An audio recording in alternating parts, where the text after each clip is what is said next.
everyone's favorite gothic hellhound. When I do psychology, I usually go into people's origins, what caused them to deal with things in a certain way. And I think that if we always mirror that, we always remind ourselves of what happened to someone or what made someone react in certain ways. One is it gives us a little bit more empathy and a little bit more thought, but also an understanding of why they make choices that they do. So let's take a look at Loona's psychology.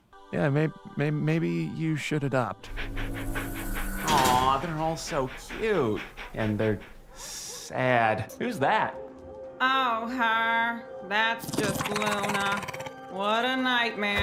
Serious attitude problems. Good riddance, if you ask me. She'll never amount to anything much. No, you can't have her. She's mine and I love her. If our family of origin wasn't able to, for whatever reason, and I'm not trying to give judgment, a lot of times they're also in really difficult positions and possibly cannot give their child the life that they deserve to live. It's a really hard choice, and we do the best we can with the tools that we have at hand. Often when you are the person that has dealt with being adopted, you feel the sense that you could be abandoned again. And that isn't to say that you were abandoned on purpose in the first place. I think that it's a really difficult thing, and often if you can't give someone the life that you want to, you hope that they can get it in another place. So there's no judgment to that either. But from Loona's perspective, you can tell that she's quite scared and nervous. And she's at the age where she's going to be sent out into the world, but she doesn't feel happy or comfortable to that. And you can see also Blitz's reflection of seeing himself and his own fear and not really knowing where he belongs, and so wanting to be able to take her in. And I think that there's also another misnomer that people that are adults don't want to be adopted or don't need anyone. And a lot of people, even as adults, hope to be able to have a family or someone to care for them. There's actually places where people can rent a grandmother or a parent just to have that love and that comfort and that support. And so we don't just grow out of that. For many people, it's something that they hope for all of their lives. Okay, look, let's just drop it. Millie, just find a temporary spot for that truck. Okay, Looney, Moxie, let's go handle this. Do you think they saw me? Did my makeup today? Oh, you look perfect, Looney. And we see Loona often with that gruff exterior, always tough, not caring about what anyone else. But you can tell that she has social anxiety. She cares about the way she looks because she's worried about how other people judge her. She usually doesn't care with the people that she feels safe with. And for social anxiety, it could be different things that you're worried about being judged as. It could be you're worried about being judged looking stupid, look weird, or to be too clingy, or to be laughed at. There's different areas that you might be sensitive to, and for Loona, it's a lot about the way that she presents herself and how other people are going to react. Like always. Shut up, Jack! Oh, Blitz!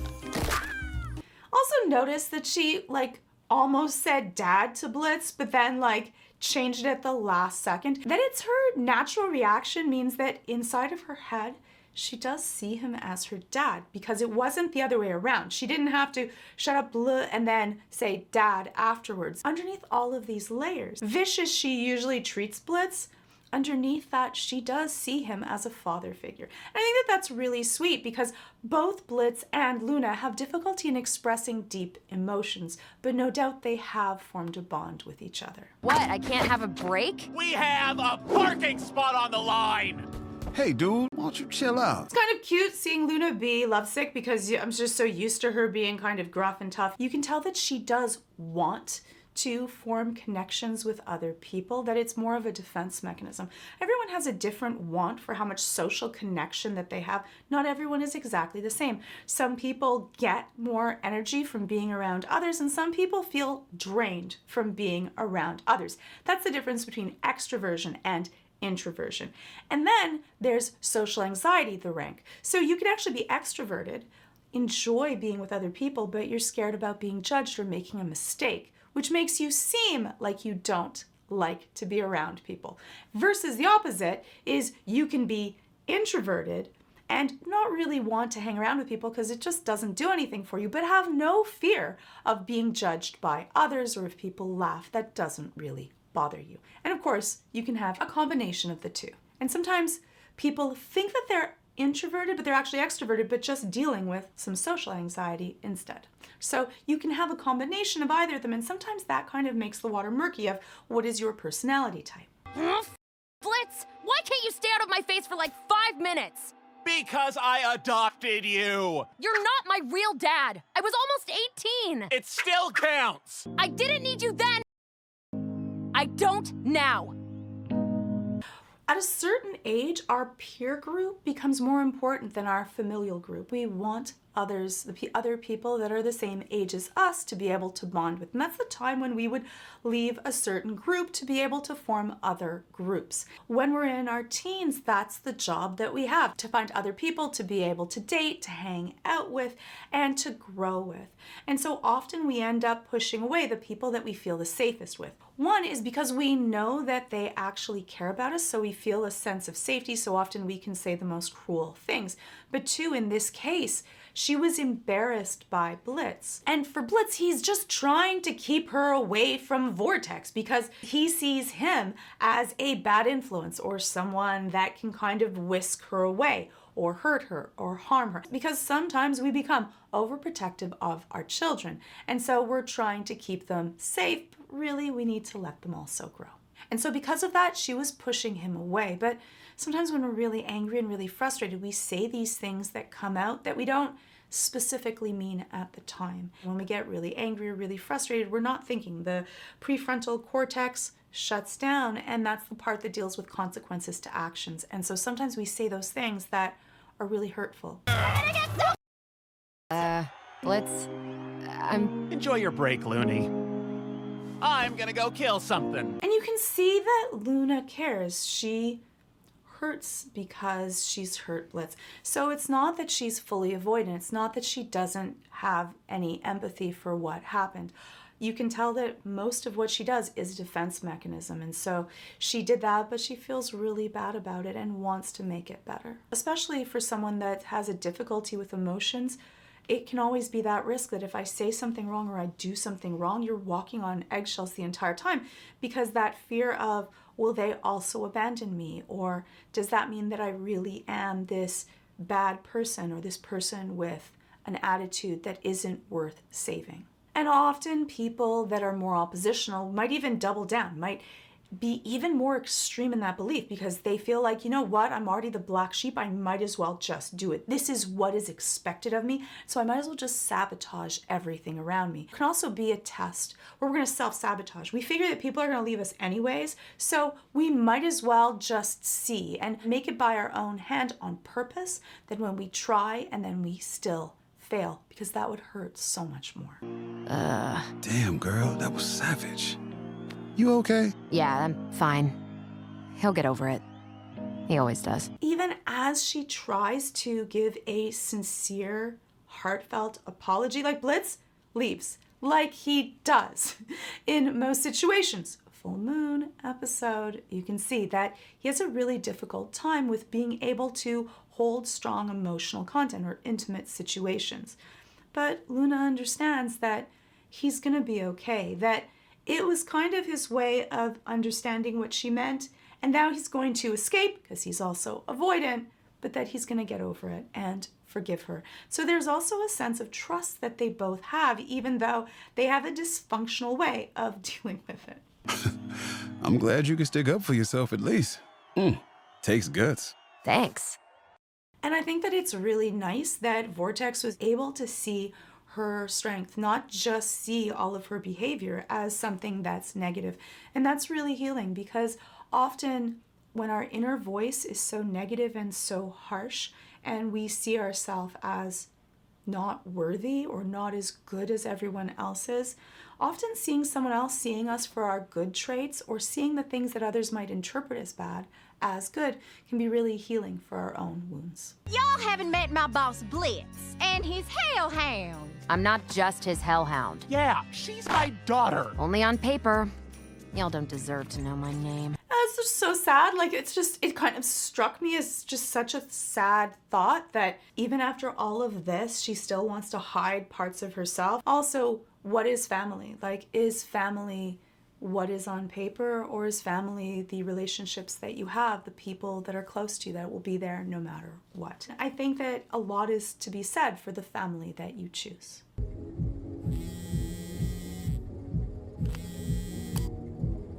You want me to drop you off here?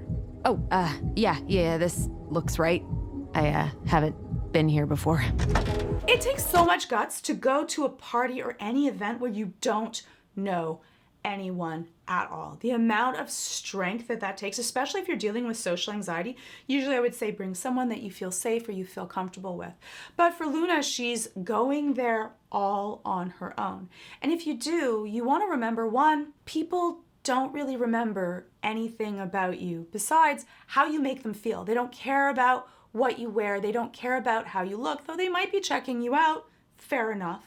Really, how you make someone else feel is the thing that they hold to. So you don't have to run through every scenario. You don't have to look perfect. If you make people feel loved, feel cared about, feel validated, they're going to enjoy spending time with you. And that's the only thing that they're going to remember. If you make a little mistake or a faux pas, that's not going to be the thing that they hold onto. I always like to say that, think about looking at a group picture. Who's the person that you look at first? Yes, yourself. Everyone's doing that. Everyone's hoping that they don't look silly. Everyone's hoping that they don't make a bad impression. Everyone's hoping that they're good enough. And so we're all there kind of blindly hoping to get affirmation and to be told that I appreciated you. A great way is if you show that you like someone else, they probably will like you back. We also do this kind of reciprocation of emotions. So most of the time, if you like someone, they'll like you also. Now again, I don't mean romantic like, that's a little bit more complex.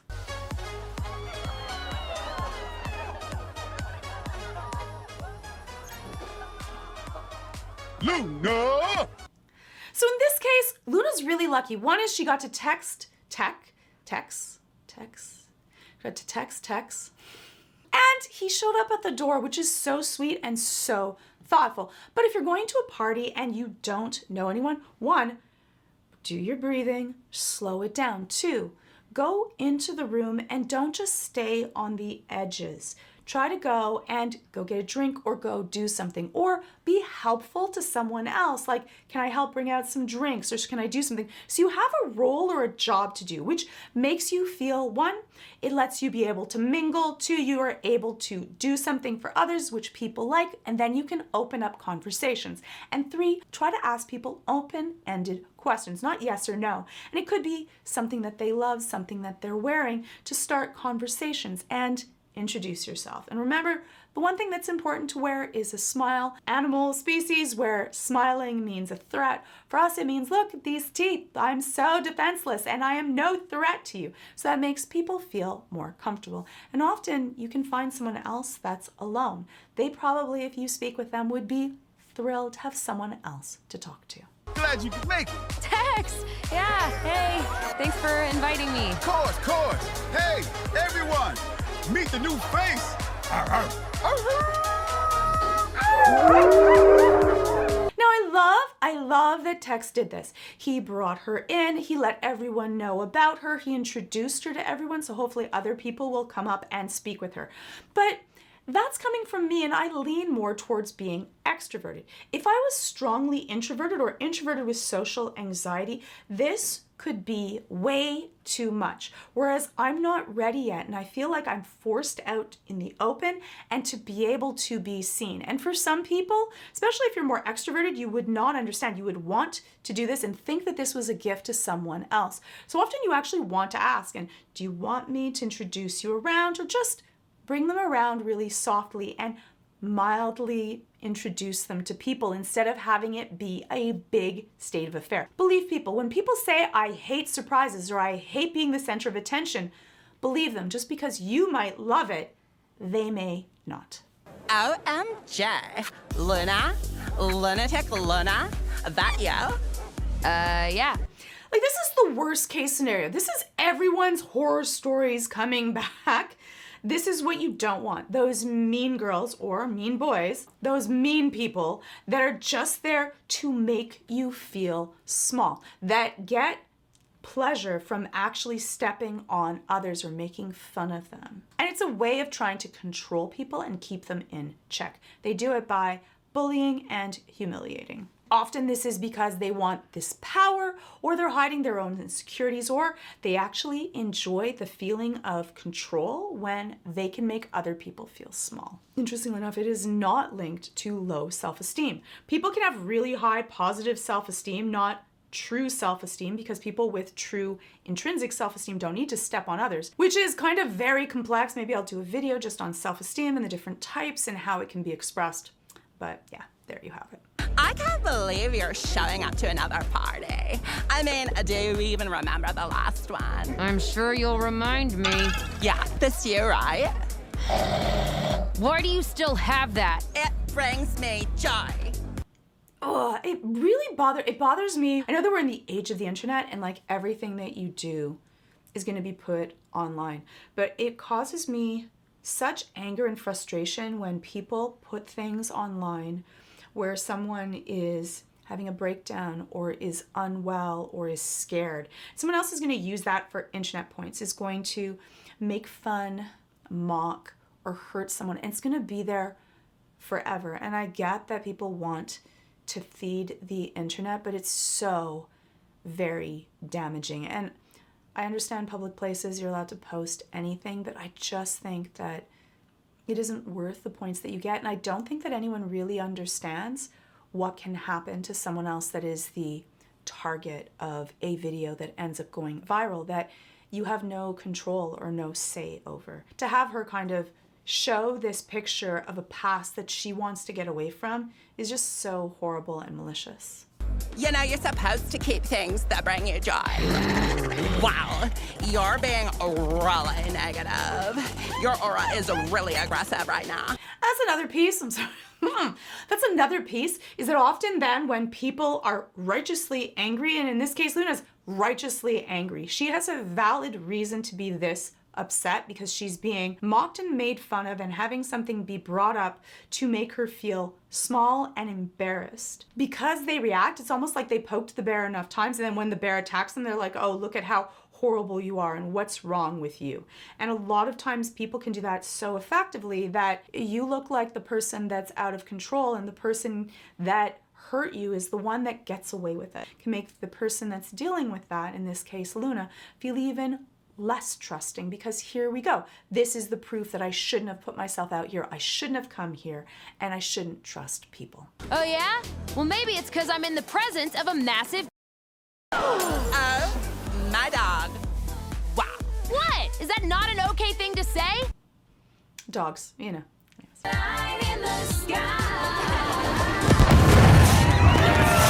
Oh, hey, is this the sweet pup you told me about? Excuse me? She's a cutie. Where you been hiding, girl?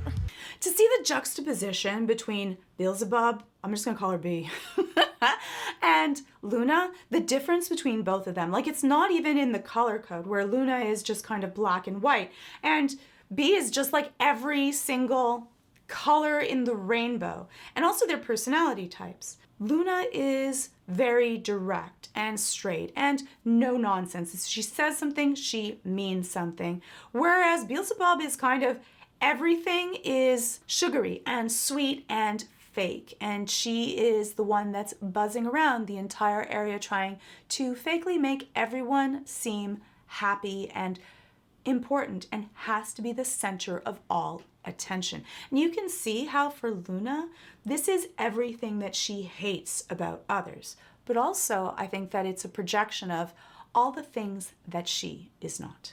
Tex says you don't get invited out much. I hope this itty-bitty get-together can serve as a fun first time. But it's this superficial kind of candy friendship where you can't really be sure of it because it's so over the top that you can't really mean it. And so for Loona, I think that that sets off a whole bunch of these red flags of, I can't really believe her words because they're just too strong to be true.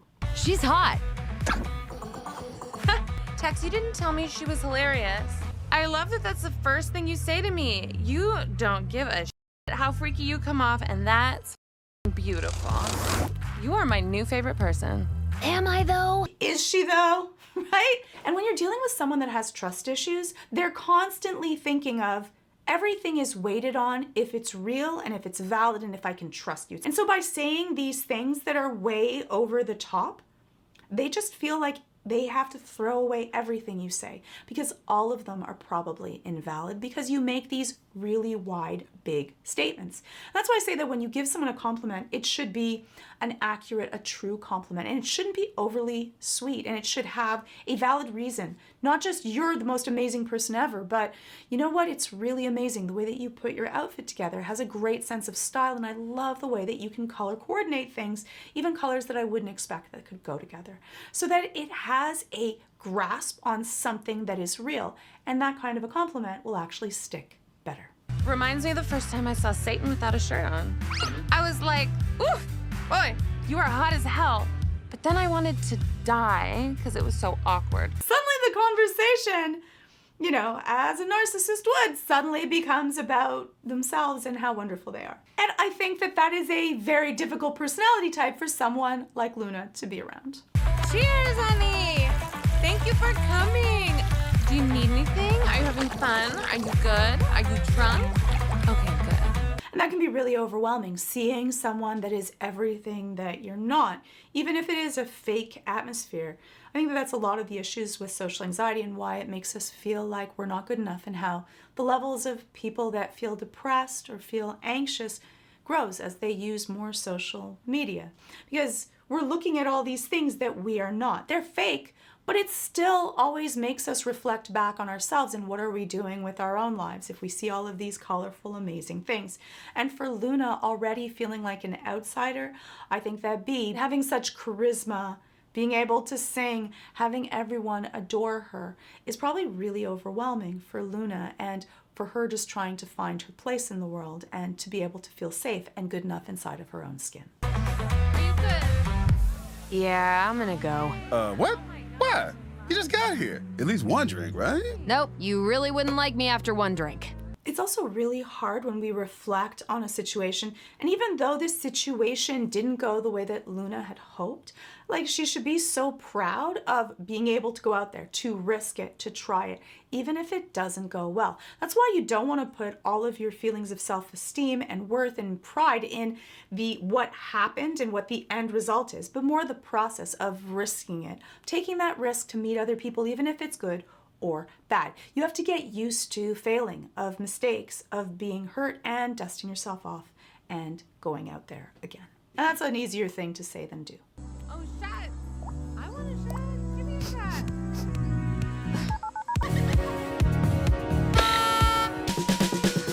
So stupid.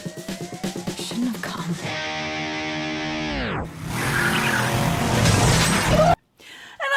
That. One is, I love that she reached out to her dad, and two, even though Blitz, and I know this is not a video on parenting for him and her, but like, he showed up, he was feeling absolutely horrible, but did you see him like tear down? He was there immediately for her. And for Loona, like, that is so healing to have someone that, even though she said things that are horrible to him and hurt him, that when she needed him, he was there no matter what. And that's so healing, especially for someone that has trust issues. She trusted him to show up, and when she needed him, he was there.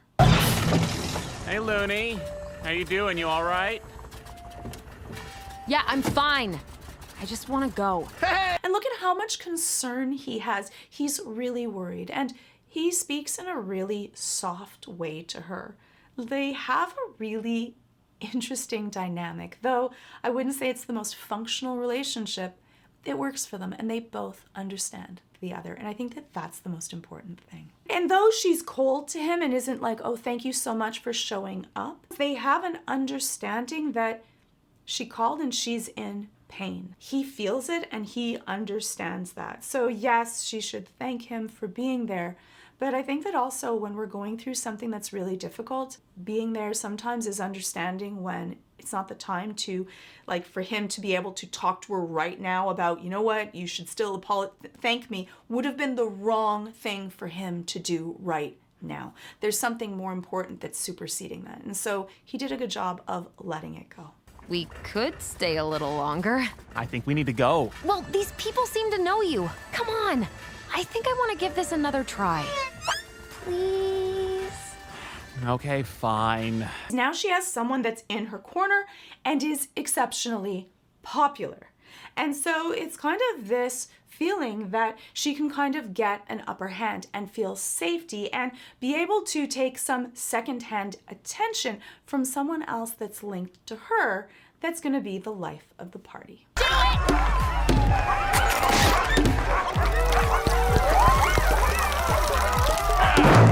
the queen now? Yeah, that's my dad! Loona felt proud of seeing Blitz in his element. I know it goes right. And seeing someone that's attached to you, when we see someone that is a part of us, that succeeds, we also feel like we succeed. When we form a group with a set of people, we take their wins as our own wins and almost feel like that makes us a better person. We do that with technology, with politics, even with sports teams. Even though we had nothing to do with the sports team, like we maybe even never have played that sport, but they win, we feel like we're really good. And the opposing teams that lost, we look at them like, oh, you lost because your team lost. It's kind of a strange dynamic because you really didn't have anything to that, but we form alliances really strongly. And that type of in-group and out-group psychology can be exceptionally strong. And we can actually do really horrible things to each other and even to friends because of it. So even though in this case it's something that's very sweet because she forms an alliance stronger with Blitz, it can be something that you want to monitor. And you want to be careful when you put your self-esteem or your identity into something that's external. The things that you own end up owning you. Do you need to throw up? No. Yeah, you do. I had a really day. Oh, yeah? Is that why you drank like 5 gallons worth of who knows what?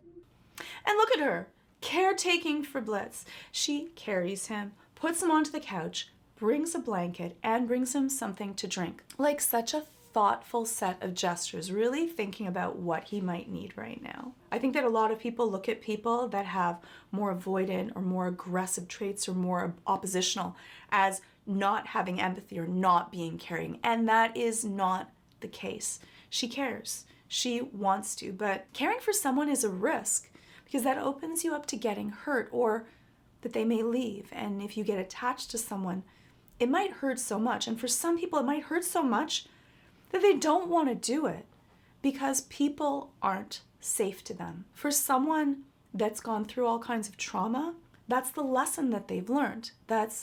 They can only depend on themselves. And emotional pain is something that can be as damaging as physical pain.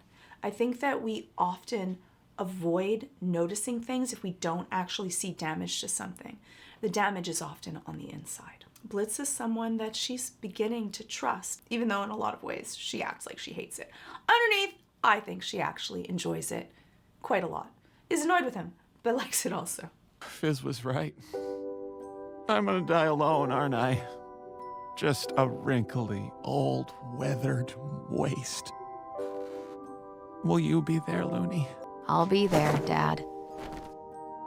And I think that that's their fear for both of them. Both of them have felt rejected. Both of them have gone through being alone. And I think it's just really sweet, not only that she heard him and answered him, but that she called him Dad. In this case, it wasn't forced, it wasn't contrived. He'd rather spend his time just screaming at my mum. Why does he hate her more than he loves me? Sometimes it's not as simple as that. This kind of gets messy.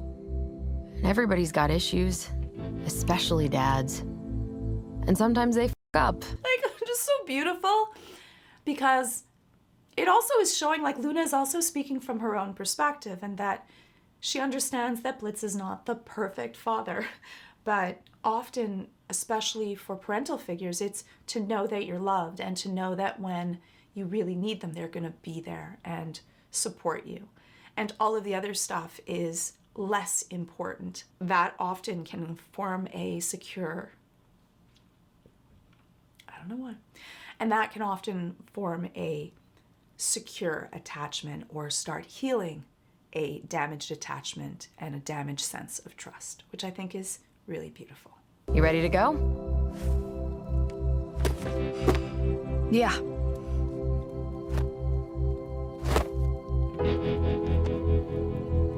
And I also like that Loona was able to accept the hug from Octavia, but she also offered her her hand. She opened up this kind of connection that they could have with each other, which I think is so important, especially growing up. I mean, wow, a good throw, honey. I'm so proud of you. But she's still Loona. All of that. But she's still Loona. If there is any ad that I would love for you to watch till the end, it would be this ad. So please do, because I have something special that I get to share with everyone. So if you hate ads more than Loona hates the world, or love my videos like Stolas's love for Blitz, or want to hear all the saucy words that we cannot put into the videos because YouTube, then you should get Nebula. If you like this video, you can also check out my Arcane, Wednesday, The Boys, Last of Us, and Hazbin Hotel 5 hours on Nebula. It's all ad-free, sponsor-free, like all the videos on Nebula. And that's the whole purpose of Nebula. It's a place where you can get high-quality videos that creators post early, post extended versions, post videos that just would never work on YouTube. Creators like Foreign Man and Matt Crawl, Extra Credits, Dan Toomey, Patches, Tirzu, Stephen Bridges, who will teach you to beat the odds.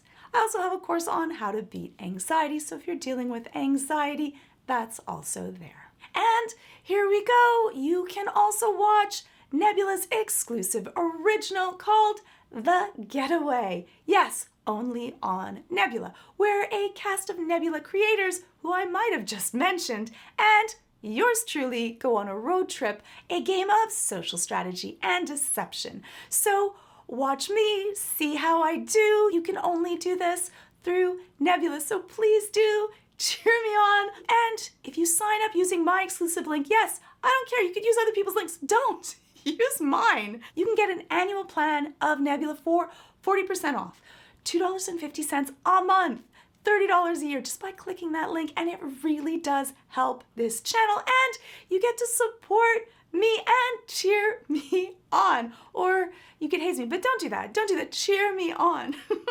And that's all early access, all extended versions, all courses, all originals, The Getaway, all from amazing Nebula creators, just by clicking on the link below. Support me in the show, which will be launching at the beginning of July. Thank you for your support, and hopefully I'll see you in the next video. So those are some of my favorite moments of Loona, which I think shows a different, much warmer side, and the reasons why. You can let me know what your thoughts are in the comments below.